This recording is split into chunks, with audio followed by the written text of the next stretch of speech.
My dear brothers and sisters, may the Lord give you His peace. Today we have a very interesting topic to discuss, to reflect upon. Most of us, nearly I think 99% of the people do not think about this. The topic is, what will happen to us after our death? Where are we going? Are we going to heaven or are we going to hell?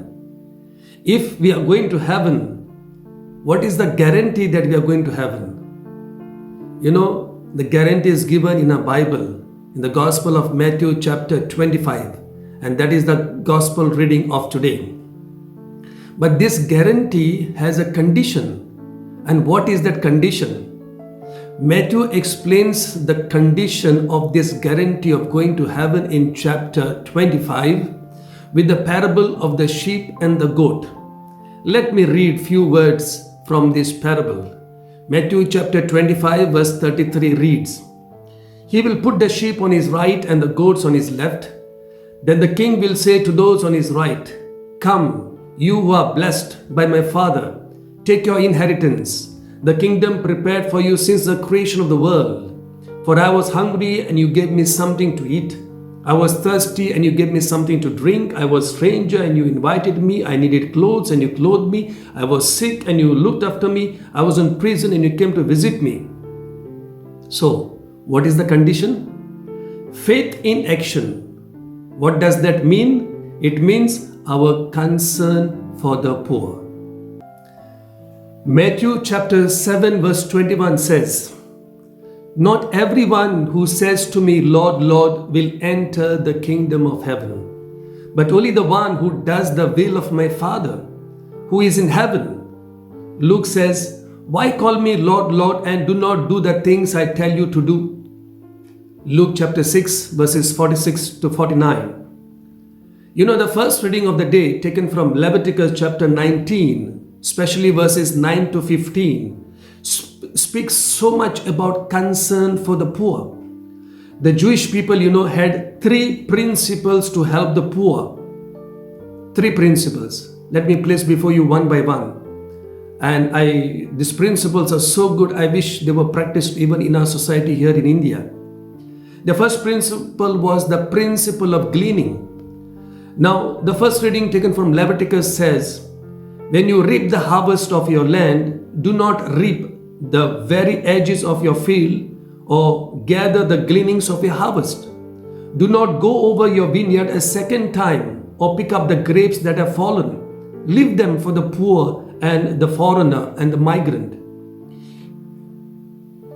My dear brothers and sisters, in your fields or in your garden, in your orchard, do you collect all the fruits?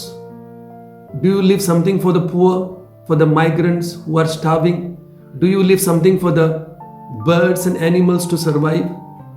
That principle is called the principle of gleaning. Don't take everything, leave something for the others. The second principle is a principle of timely pay. Now, the principle of timely pay is also mentioned in the first reading from the book of Leviticus. It says, "Do not defraud or rob your neighbor. Do not hold back the wages of a hired worker. If there are people working under you, do you hold their wages? The domestic help, the gardeners, the laborers who work in your house, in your business, in your office, do you hold their wages? Do you bargain with the poor on the road? And when you deprive the wages or cut as a punishment, do you think about that worker's family, poor family? Will they have something to eat?" So, it's hard, it touches our soul. This is the principle of timely pay. Pay your workers, your laborers on time. Do not hold on to their wages, their salaries. They have a family to feed. And the third principle is a principle of no permanent loss of freedom or land. And this comes under the Jubilee year. This is the concept of the Jubilee.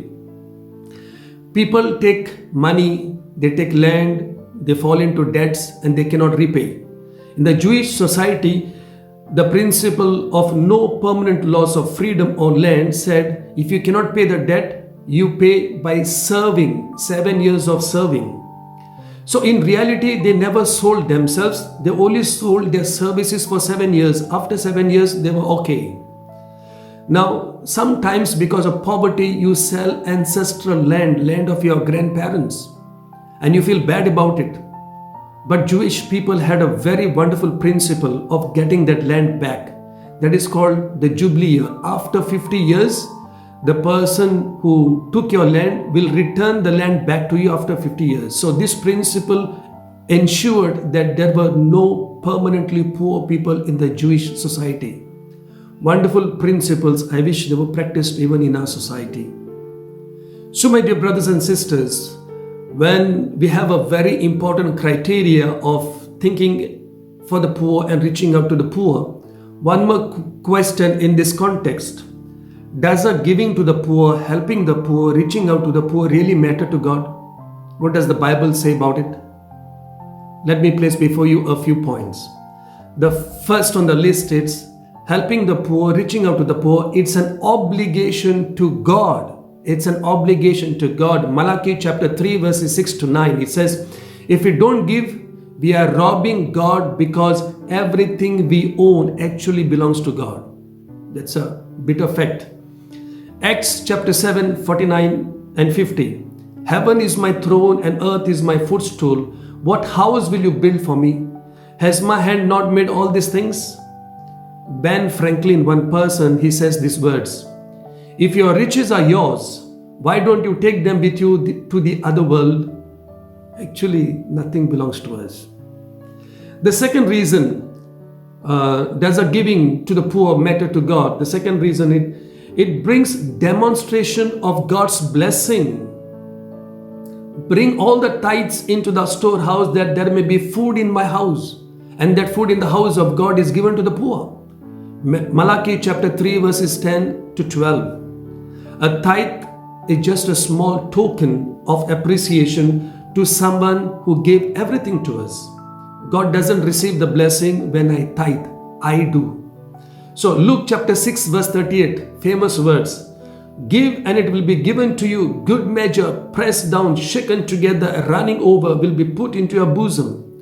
Acts 20:35 says, it is more blessed to give than to receive. The third point in this context is, when we help the poor, it reflects our adoration of the Lord. When we help the poor, it reflects our adoration of the Lord. Luke chapter 7 verses 36 to 50. You gave me no kiss, but she kissed my feet. You did not anoint my head with oil, but she anointed my feet with fragrant oil. In fact, when we reach out to the poor, we are actually reaching out to Jesus. And finally, it can help a desperate situation. Read Philippians chapter 4 verses 13 to 19. At one point of time, the Philippians were the only people who helped St. Paul financially. And now, I think we may be the only ones who can and will help someone in need. We can be the ones who make the difference. We can be the answer to someone's prayer. Someone is praying, oh Lord, help me. And the Lord is actually motivating us, inspiring us to help that person. So our giving can be a miracle in someone's life. So finally, before I conclude, I want to speak about how can we help the poor. We need to help the poor because that is a guarantee for us to enter heaven. How can we help the poor? All of us are poor in some way or the other. Some are physically poor, no money, no food. Some are emotionally poor, no peace, no sleep. Some are psychologically poor, they're mentally gone, they are on the road. Let us see how we can help the poor.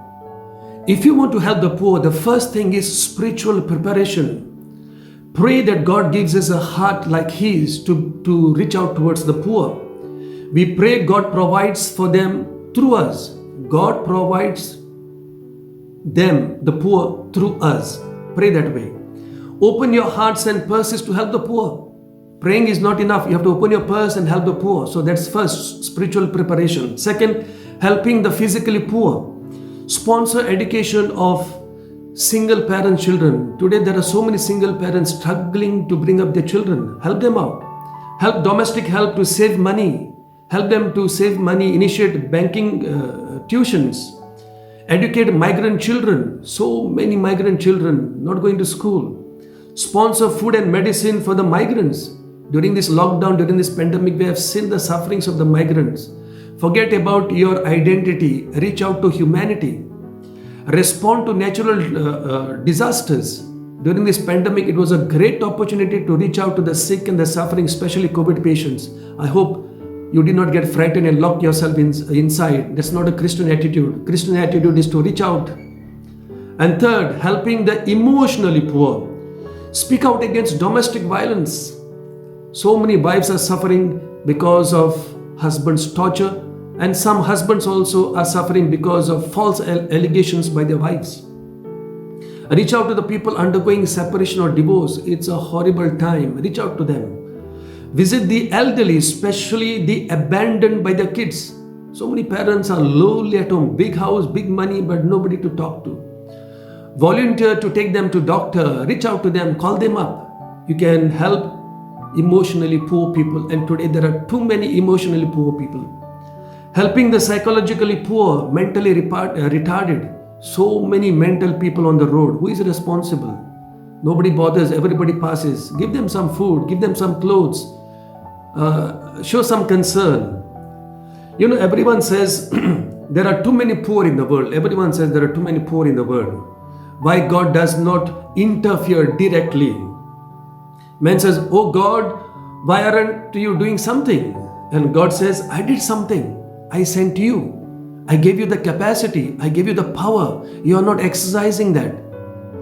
So, if you show concern for the poor here on earth, you will be on the right side of the King up in heaven, and you will receive the inheritance prepared for you, my friends.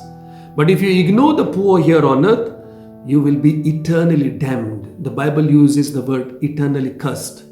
So what do you prefer to be? A sheep or a goat? What do you prefer to be, a sheep or a goat when you die? If you are a sheep, you are in heaven. If you are a goat, you are in hell.